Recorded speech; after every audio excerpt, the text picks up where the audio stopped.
Namaste.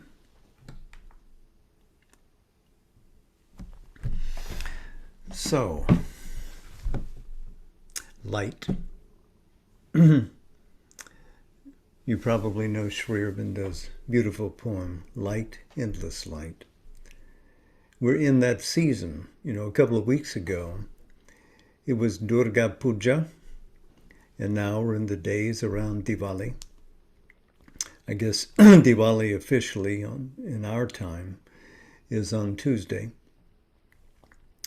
Both of them, these occasions, Durga Puja and Diwali, celebrate the conquest, the putting down of darkness and evil by the forces of light.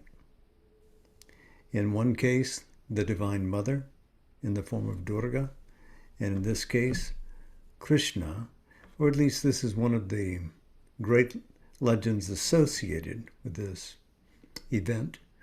This event, Durga Puja, and likewise Diwali, have been around for at least a millennium, perhaps more. So we'll touch upon some of these myths that are at the root of this great tradition in India.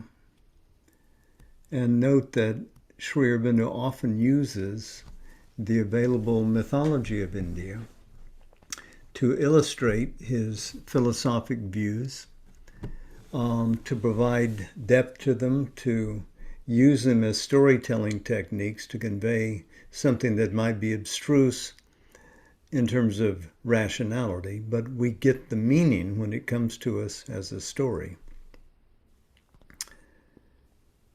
And we know that he's ever on the trail, isn't he, of a supreme light, Param Jyoti, a light that can be won and brought back into this cosmos. And through the manifestation of this great light, we can not only exemplify what is best in us, but know ourselves truly and deeply, and in a way, in suffering, in conscious beings, through the advent of this luminous and uniting delight, because it brings felicity. If it were just a blanking out of existence, no one would be satisfied, but everybody is satisfied when they're in bliss. So, Sri Aurobindo can tell us something about how to treat light and dark together. We find it often in his poetry. It appears very frequently in this magnum opus of his, The Life Divine. And since we're moving from the equinox to the solstice in the northern hemisphere, the days are getting shorter and shorter. And it's interesting that the two great occasions in the Indian spiritual tradition occur when light conquers darkness in these days of dwindling light. Perhaps there's something in that for us to absorb and keep with us. So Diwali is celebrated across India, and some place emphasis on the return of Rama and Sita to rightfully take over their kingdom, and note that their paths are illuminated with these lit oil lamps all along the way. So whether day or night, it is illuminated. So a procession of light. But the one that's familiar to us in the Mahabharata, later in Ramayana, in several Puranic stories, focuses on Narasura. Pardon me, Narakasura. And his reign upon earth. He lives in the northeastern part of India in a city called Pragjyotishpura. We'll come back to its meaning later.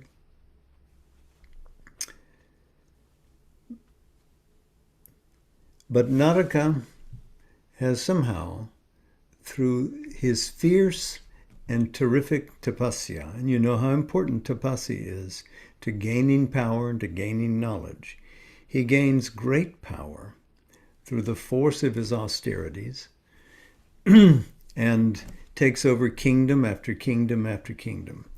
Not only does he rule upon earth, but he comes to rule all that is below the earth, and then all that is above the earth, so that he goes into the kingdoms of the gods and boots them out of their heaven. And because he has won this boon by dint of his austerity, he controls earth and heaven as well as what is below. So he steals, he robs, he carries off everything as his booty, as his treasure, taking with him 16,000 daughters of gods, Gandharvas, and the like. And he carries them into the bowels of his mountain fortress. He's way down in the bottom. But that's not all. He assaults Aditi, the mother of the gods, and robs her of her earrings. And you will remember the old conceit that is available in Indo-European mythology, that the earrings, the cosmetic thing that dangles from an earlobe, symbolizes the whole world. So taking her 2 earrings means that he is claiming heaven and earth. All manifestation belongs to him. And where does he go with it? He goes to hell with it. He goes to Patala Loka.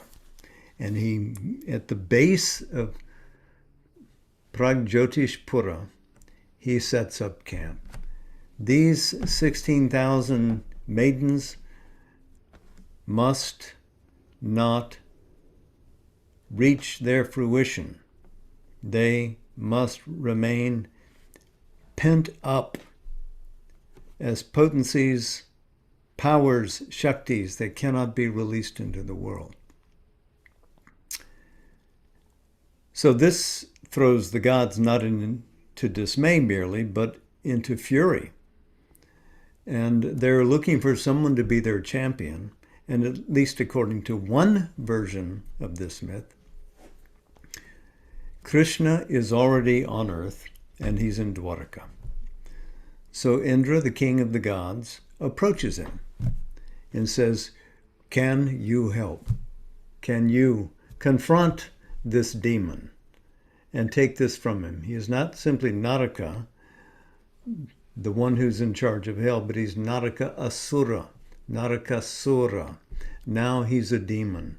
He hung out with the wrong company, and where he had been virtuous through the doing of his tapasya earlier, he got drawn into his own power, fascinated by what he might control, and now he is like a black hole. Everything gets sucked into him. So Krishna agrees, he consents, and he proceeds to the capital. It's a long journey. Along the way, he's confronted by 5 or 11 commanders, all with their armies, including uncountable numbers of elephants and warriors, etc., etc. He defeats them severally along the way, all of them. And en route, first he meets 6,000 fences. In other words, the things that not only block our path, but separate us from other fields. In other words, he's having to break through crusty consciousness that is oriented outwards and penetrate it and go inside. This is what the physical symbol means. So he crosses through those. He scampers along rocky landscapes and he has to climb forbidding mountains to get to the other side of them. So he's in new worlds as he's traveling. He's gone from region to region. This is not the familiar Dwarka anymore. But he's undeterred. He crosses more than one river, but he crosses one that we can call Lohita Ganga, just the red waters of this river. Now, what is this? Is this lifeblood? Is it the flowing blood of people who have been sacrificed by Naraka?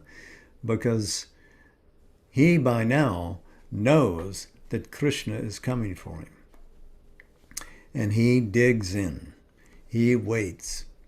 And penetrating Patalaloka, the world of hell, Krishna confronts Narakasura. And in their encounter, Naraka attacks. Krishna responds. Naraka attacks again. Krishna responds again. None of the weapons that Naraka hurls at him, and these are not simply spears or arrows or things like that. These are magical powers. These are astras of a high order. He cannot reach Krishna. Finally, angry, he throws his best astra, the one that he's sure will kill Krishna. And according to this legend, Krishna opens his arm, holds him at his side, and allows the weapon to hit him in the chest. And it turns into a garland and falls at his feet. And Krishna smiles bewitchingly. And then, before Naraka can move, Krishna hurls his chakra, which never fails, and cuts Naraka in two. It's over. The earrings are restored to Aditi. All the 16,000 maidens say, "We want to marry you, Krishna." And he agrees. He marries them all and then returns them to their supernal abode. And divine presence is united with divine power. So it isn't that Krishna is gambling with 16,000 virgins and through the halls of heaven, but that things have been reunited. What has been divided and suppressed has been unified with great light. So the obvious symbolisms, Prag Jyotish Pura, it's the city of light in the east. Where does the sun rise? In the east. And so all the treasure of the universe has been taken and impounded below the ground. And the sun cannot reach it because all is gone. Krishna is the descent of light. He's the divine coming to earth. He's the one that meets all the difficulties, all the obstacles, all the enemies, and conquers the darkness. And he releases all the energies of the earth so that they can prosper, so that the world can move forward. So the concealed light comes forward and manifests. Light, endless light. So you'll recall, in recent months when we were reading the Rig Veda, how The herds of the dawn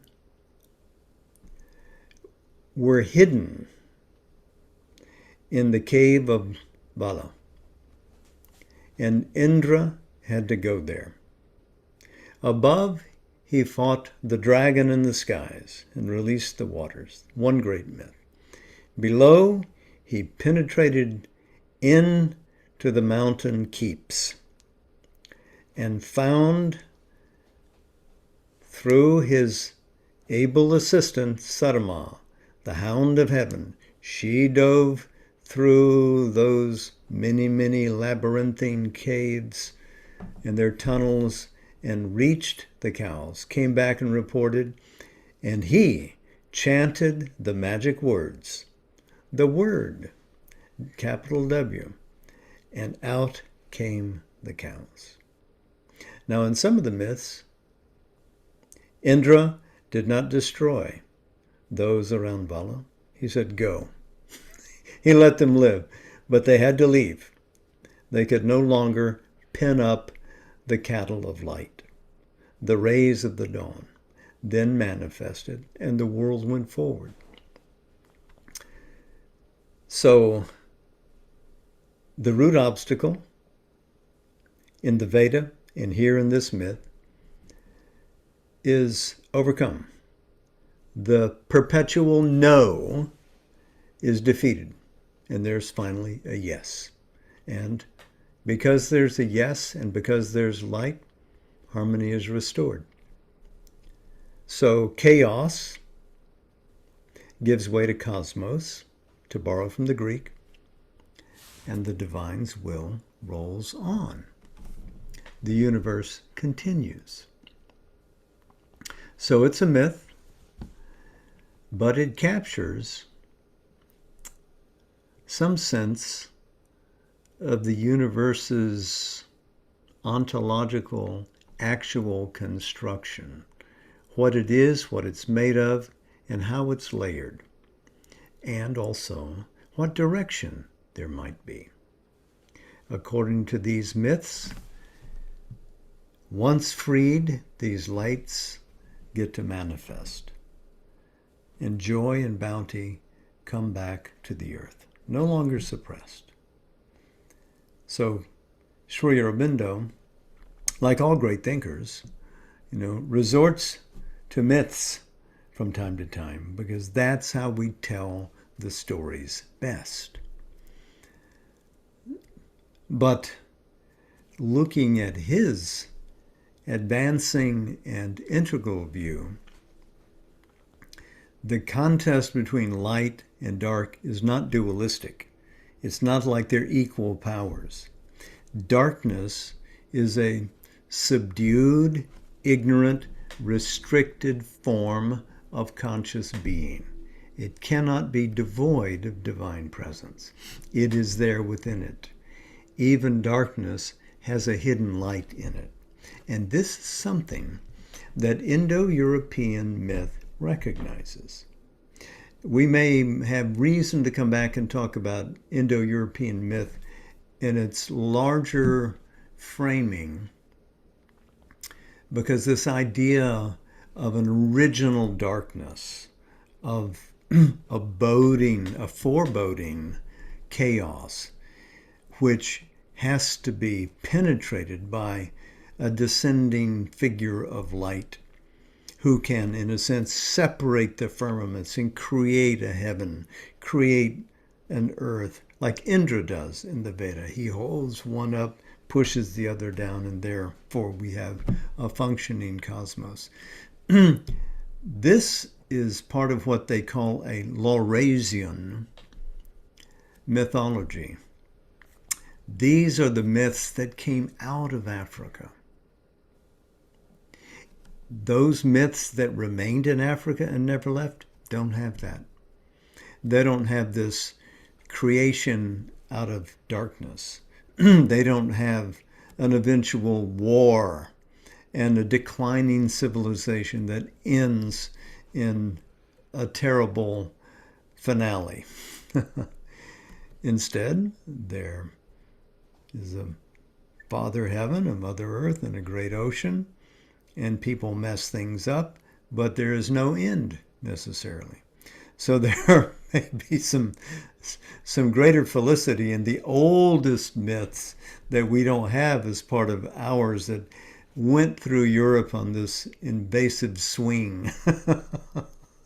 I'll stop there, but we'll come back perhaps and look at Laurasian versus the Gondwanan myths at another point. For us,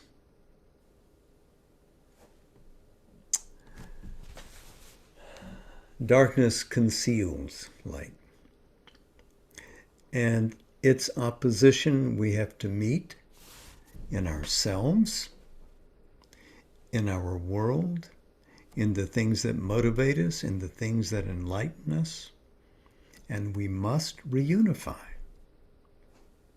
For Sri Aurobindo, that is the task. We must reintegrate. We must succeed in yoga. And I think it would be interesting to read a bit from Sri Aurobindo, and I want to note before I do, this is going to be on pages 624 and 625 of Volume 1 of The Life Divine in the new edition, that you know how he speaks about the transcendent, the universal, and the individual, the three terms of being. And he also speaks about the nature of the impersonality, reality as Brahman, and the nature of personality, the reality as Ishvara, and that both are valid, and that an integral view brings them back together. They're not separate.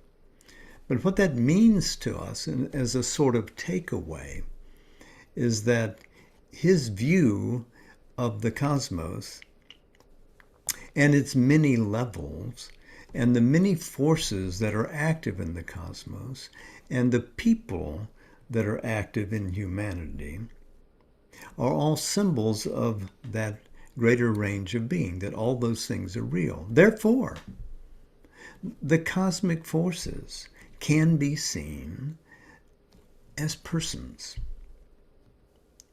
That at a high level, we can retreat from the materialistic interpretation of what is wind and actually meet Vayu. We can retreat from the power of nature and external manifestation and meet the Shakti, the Mahashakti. And in fact, this is what happens in these mythic traditions.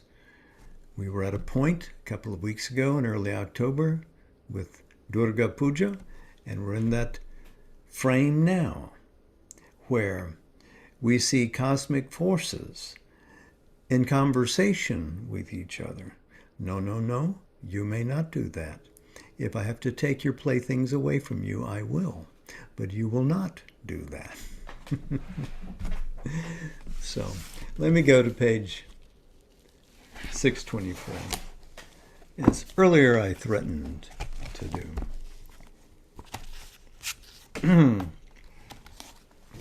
If I can station this book where I can read it.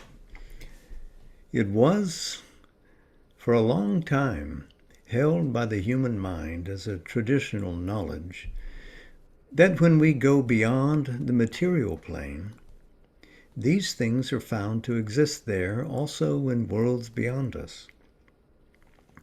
There are in these planes of supraphysical experience powers and forms of vital mind and life that seem to be the pre-physical foundation of the discordant, defective, or perverse forms and powers of life mind and life force, which we find in the terrestrial existence.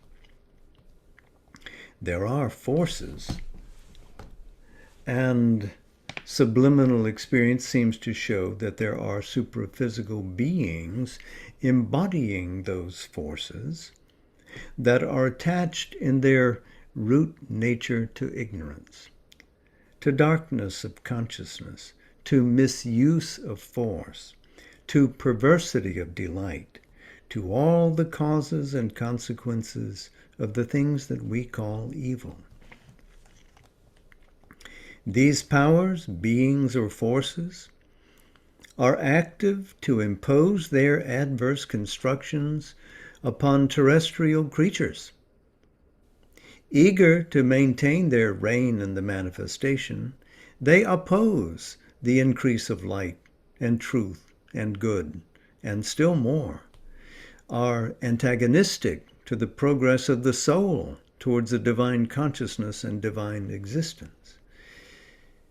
It is this feature of existence that we see figured in the tradition of the conflict between the powers of light and darkness, good and evil, cosmic harmony and cosmic anarchy, a tradition universal in ancient myth and in religion, and common to all systems of occult knowledge.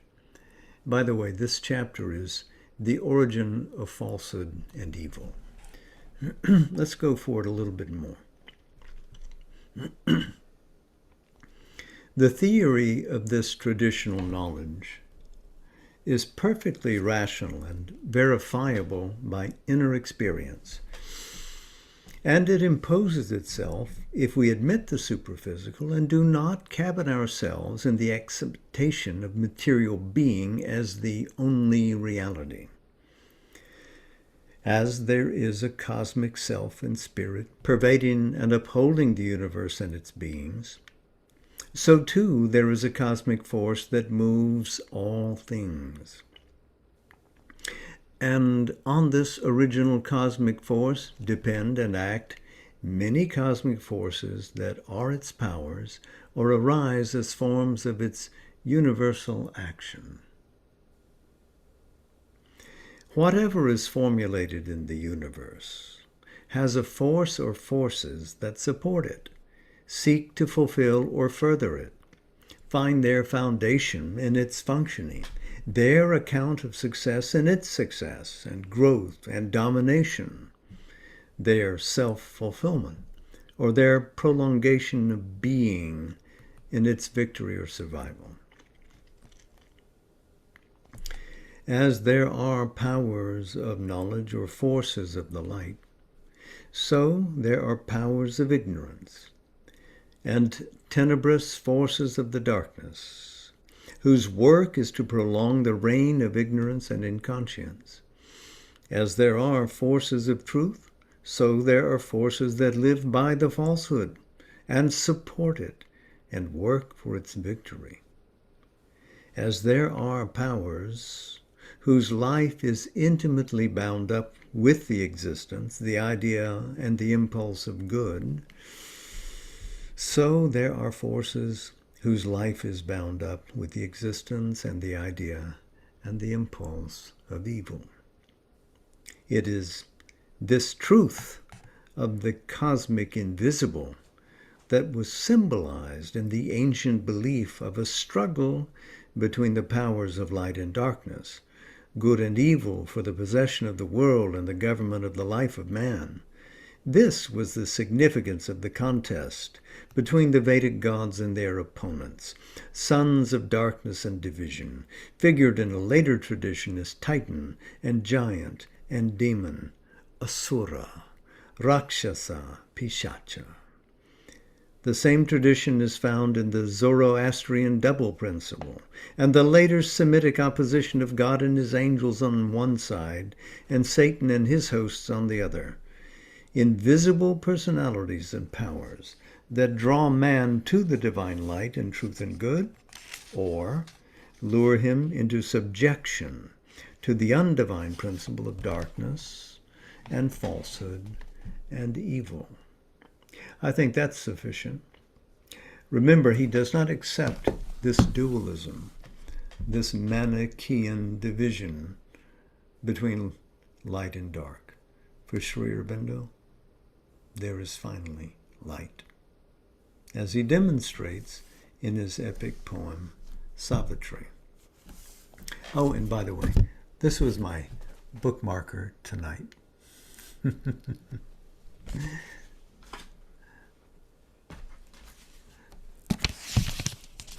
Do that and you'll save yourselves. So, we're going in Savitri to Book 10, the Book of the Devil Twilight, because we want to dwell on this symbolism. I don't mean to distress you with this passage. So keep reading if you find it discouraging. We're on page 600. In Canto 1, the dream twilight of the ideal. The inconscient is the superconscient's sleep. An unintelligible intelligence invents creation's paradox profound. Spiritual thought is crammed in matter's forms. Unseen, it throws out a dumb energy and works a miracle by a machine. All here is a mystery of contraries. Darkness, a magic of self-hidden light, suffering some secret rapture's tragic mask, and death, an instrument of perpetual life. Although death walks beside us on life's road, a dim bystander at the body's start, and a last judgment on man's futile works, other is the riddle of its ambiguous face. Death is a stair, a door, a stumbling stride, the soul must take to cross from birth to birth, a grey defeat pregnant with victory, a whip to lash us towards our deathless state. The inconscient world is the spirit's self-made room, eternal night, shadow of eternal day. Night is not our beginning nor our end. She is the dark mother in whose womb we have hid, safe from too swift a waking to world pain. We came to her from a supernal light. By light we live, and to the light we go. Here in this seat of darkness mute and lone, in the heart of everlasting nothingness, light conquered now, even by that feeble beam. Its faint infiltration drilled the blind deaf mass. Almost it changed into a glimmering sight that housed the phantom of an aureate sun, whose orb pupilled the eye of nothingness. A golden fire came in and burned night's heart. Her dusky mindlessness began to dream. The inconscient conscious grew, night felt and thought. Assailed in the sovereign emptiness of its reign, the intolerant darkness paled and drew apart, till only a few black remnants stained that ray. But on a failing edge of dumb lost space, still a great dragon body sullenly loomed. Adversary of the slow struggling dawn, defending its ground of tortured mystery, it trailed its coils through the dead martyred air, and curving fled down a great slope of time.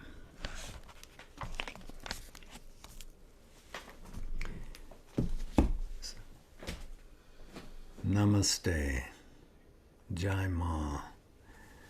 We'll meet that sullen dragon at the end of the poem.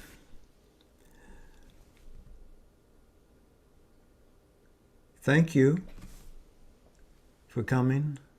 Namaste, Jai Ma, and be bold, express your opinion. If there's something you would like me to tweak and improve, don't be shy.